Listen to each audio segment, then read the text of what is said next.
हाय, आप यहाँ? हाँ, मैं गुजर रहा था यहाँ से। आप रोज यहाँ से गुजरते हैं?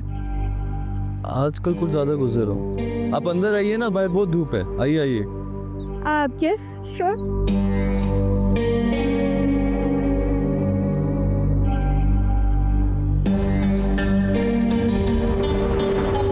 वैसे कितना मजा है कि आप डेली यहाँ से गुजरे।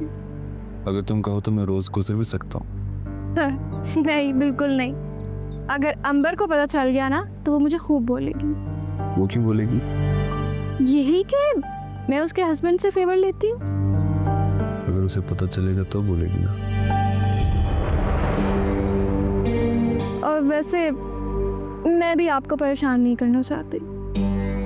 क्या पता मैं इस परेशानी की आदत डालना चाहता हूँ। वो अलग बात है। अब चलें?